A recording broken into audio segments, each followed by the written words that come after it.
बिस्मिल्लाहिर्रहमानिर्रहीम। Dear viewers, आज हम मल्टीप्लिकेटिव इन्वर्स ऑफ मैट्रिक्स के बारे में पढ़ेंगे। यानी किसी मैट्रिक्स का मल्टीप्लिकेटिव इन्वर्स हम कैसे निकालते हैं।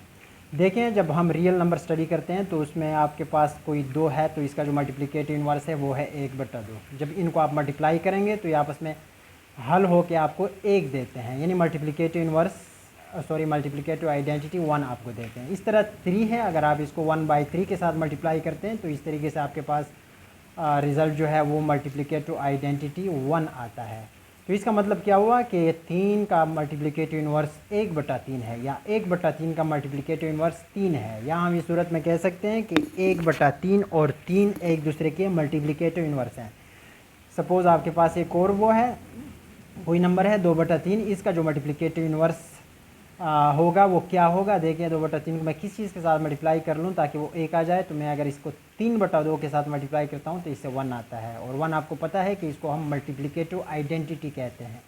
इस तरीके से इसका मतलब क्या हुआ कि 2/3 और 3/2 एक दूसरे के मल्टीप्लिकेटिव इन्वर्सेज हैं। बिल्कुल यही सिचुएशन मैट्रिक्स के अंदर भी है। अगर आपके पास कोई मैट्रिक्स ए है और इसके साथ कोई दूसरा मैट्रिक्स बी आप मल्टीप्लाई करते हैं और इसका जो रिज़ल्ट है वो आपके पास मल्टीप्लिकेटिव आइडेंटिटी मैट्रिक्स आता है, तो हम कहेंगे कि ये ए और बी एक दूसरे के मल्टीप्लिकेटिव इन्वर्सेस हैं। देखिए, मल्टीप्लिकेटिव आइडेंटिटी मैट्रिक्स का मतलब क्या होता है। एक ऐसा मैट्रिक्स जिसके डायगोनल एलिमेंट्स ये 1 1 होते हैं और बाकी जितने भी होते हैं ये 0 0 होते हैं, इसको हम मल्टीप्लिकेटिव आइडेंटिटी मैट्रिक्स कहते हैं। और ये भी आपने याद रखना है, जिस तरह हम मल्टीप्लिकेटिव आइडेंटिटी 1 को किसी भी हिंसे के साथ, किसी भी नंबर के साथ मल्टीप्लाई करते हैं तो इसके रिज़ल्ट पे कोई असर नहीं पड़ता। तो इस सूरत में अगर हम मल्टीप्लिकेटिव आइडेंटिटी मैट्रिक्स को किसी भी मैट्रिक्स के साथ मल्टीप्लाई करेंगे तो उसके रिज़ल्ट पे कोई असर नहीं पड़ेगा। यानी ए मल्टीप्लाइड बाय आई, मतलब आइडेंटिटी मैट्रिक्स मल्टीप्लाइड बाय कोई भी मैट्रिक्स ए, इसका रिज़ल्ट वही ए आएगा। या अब इसको ऐसे लिख लें फिर भी यही रिज़ल्ट आपके पास आएगा। तो अब हम ये मल्टीप्लिकेटिव इन्वर्स निकालना चाह रहे हैं। बिलफर्ज आपके पास कोई मैट्रिक्स ए है, मैं लिख रहा हूँ ए मैट्रिक्स है आपके पास, और इसके जो एलिमेंट्स हैं -2 3 4 5, इसका हम अब मल्टीप्लिकेटिव इन्वर्स निकालना चाह रहे हैं। देखिए, मल्टीप्लिकेटिव इन्वर्स निकालने से पहले आपको दो चीज़ों का पता होना चाहिए। नंबर 1, डिटर्मिनेंट के बारे में आपको मालूमात होनी चाहिए, डिटर्मिनेंट ऑफ अ मैट्रिक्स। और दूसरी जो चीज़ आपको पता होना चाहिए वो है एडजॉइंट ऑफ मैट्रिक्स। तो याद रखिए, डिटर्मिनेंट इस तरह निकालते हैं। बिलफर्ज ऊपर वाला एड जो मैट्रिक्स है उसका मैं डिटर्मिनेंट निकाल रहा हूँ, तो a determinant is equal to, इनको आपने मल्टीप्लाई करना है, माइनस इन क्रॉस मल्टीप्लिकेशन, ये जो डायगोनल एलिमेंट्स है इनको आप मल्टीप्लाई करें तो इससे -10 आता है। यहाँ पे आपने खुद माइनस लिखना होता है और इन दो को आपस में मल्टीप्लाई करेंगे तो 3 4 12। इस तरीके से आपके पास जो डिटर्मिनेंट आ गया वो है -22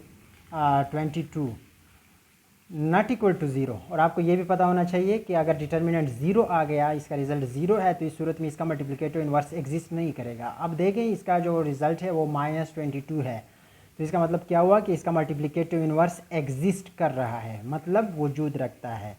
अब देखिए, एक और चीज़ जो एडजॉइंट के बारे में मैंने बताई है आपको, एडजॉइंट कैसे निकालते हैं। एडजॉइंट ऑफ ए, कोई भी मैट्रिक्स है, अब मैं यहाँ पे ए की मिसाल दे रहा हूँ, कोई भी यहाँ पे मैट्रिक्स हो सकता है। अगर बी है तो एडजॉइंट ऑफ बी, अगर सी है तो एडजॉइंट ऑफ सी, एनीवन यहाँ पे मैट्रिक्स हो सकता है सैम्बल। तो देखिए, अब मैं ए का एडजॉइंट निकाल रहा हूँ, तो एडजॉइंट का तरीक़ेकार ये होगा कि पहला डायगोनल है उसके आपने जो एलिमेंट्स हैं उनकी जगह चेंज करनी है। ये जो एलिमेंट्स हैं इनकी आपने जगह चेंज करनी है, और इन दो एलिमेंट्स की, यानी जो इस तरह के डायगोनल में हैं, उनके आपने साइन चेंज करने हैं। बस इसको हम कहते हैं एडजॉइंट ऑफ एनी मैट्रिक्स। इन दो के हमने जगह चेंज कर ली और इन दो के सिर्फ हमने साइन चेंज कर लिए। पहले प्लस थे, अब माइनस हो गए, ठीक है, इसको एडजॉइंट कहते हैं। अब जनरल फार्मूला, कोई भी मैट्रिक्स है, अब यहाँ पे ए मैट्रिक्स है तो इसका जब आप इन्वर्स निकालेंगे तो इस तरह आप लिखेंगे a पावर -1, इसका मतलब a inverse is equal to 1 over determinant of a into adjoint of ए।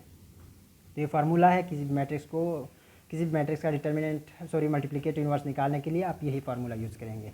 देखिए, इसमें हम पुटिंग करते हैं, ए इन्वर्स इज इक्वल टू 1 और डिटर्मिनेंट आपको मालूम है -22 है, और इस तरीके से एडजॉइंट ऑफ ए जो है वो आपके पास हमने यहाँ पे निकाला हुआ है, 5 -3 -4 और -2। तो ये जो रिज़ल्ट आपके पास आया ये है इन्वर्स, लेकिन कौन सा इन्वर्स, मल्टीप्लिकेटिव इन्वर्स ऑफ ए।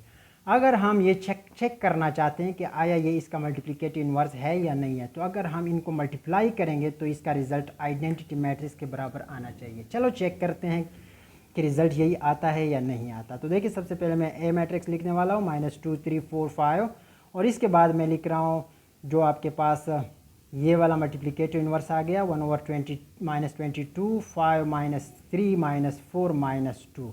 ठीक हो गया। अब देखते हैं 1/-22 को मैं बाहर निकालता हूँ।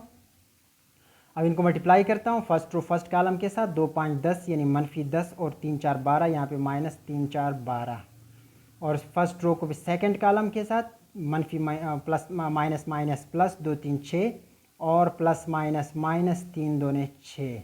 इसको हम ऐसे बंद करते हैं। इसके बाद यहाँ पे आते हैं 4 5 20 यानी सेकंड रो फर्स्ट कॉलम के साथ मल्टीप्लाई कर रहा हूँ, और प्लस माइनस माइनस 5 4 20, और फिर मैं यहाँ पे आ रहा हूँ 4 3 12 -12 और 5 2 10 लेकिन -10।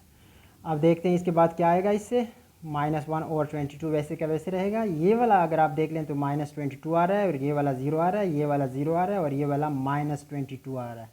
देखिए -1/22 को जब अंदर आप मल्टीप्लाई करेंगे तो माइनस माइनस प्लस यानी 22/22, यहाँ पे 0 आता है, यहाँ पे 0 आएगा, 0 पे डिवाइड करेंगे तो वही रिजल्ट आएगा, यानी 0/22, तो वही 0 आता है इससे। इस तरीके से इसको आप मल्टीप्लाई करेंगे तो माइनस माइनस प्लस 22/22, अगर आप इसको देख लें तो इसका रिजल्ट वही है 1001। तो इसका मतलब क्या है कि ये एक दूसरे के मल्टीप्लिकेटिव इन्वर्सेस हैं।